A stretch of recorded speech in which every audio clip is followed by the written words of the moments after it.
For Sam and for Gemma, sport has been at the core of both the highest and the lowest points in their lives. I started athletics when I was 6 years old, and so it taught me so many things like discipline, commitment, hard work paying off and things like that. It taught me so much, and I had to be quite organised, obviously being able to be at school and then go to training and training quite often, making sure I had things done. So it's taught me a lot, it's developed me as a person.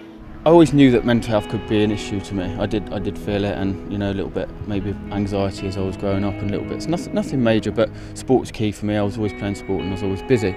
Those challenges help me, and they keep me focused, and they stop me thinking about negative aspects that have gone on through through my life. But that positive light of their sporting passions would sometimes fade. My development of a sense of self was Gemma the runner, and I think I just completely ignored the fact that actually I think I'd fallen out of love with track running, but I kept doing it because I didn't know anything different.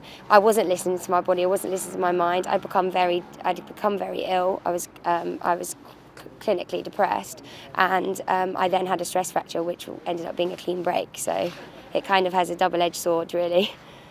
I found it quite difficult to deal with that, but I was forced to because physically I couldn't do any.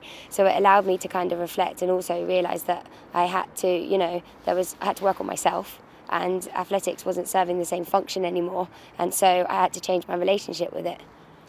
And it was a big change for former Guernsey FC captain Sam Cochrane when he stepped down, leaving his beloved sporting career behind.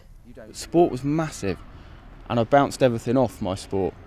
So once I'd taken that away at the very top and that challenge, that's where I started to feel really low and a little bit worthless, and I'd done my bit, and how could I lift myself and get myself back to being 100%. The lowest point I got to was November time, and I had a day where I was emotional, and I had suicidal thoughts, self-harm type thoughts.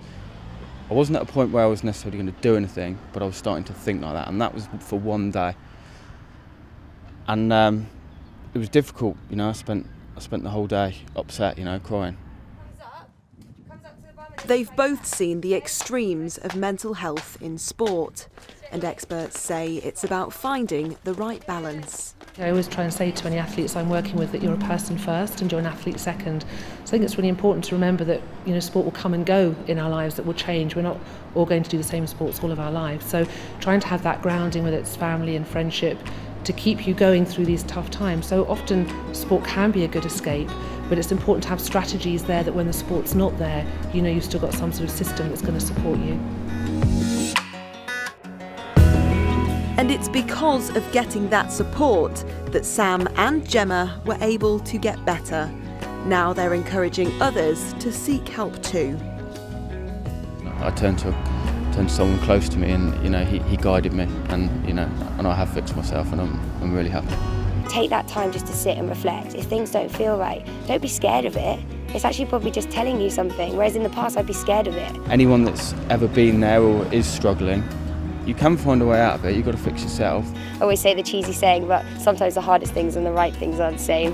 And even though it's difficult at the time, sometimes you just feel at ease again and yourself.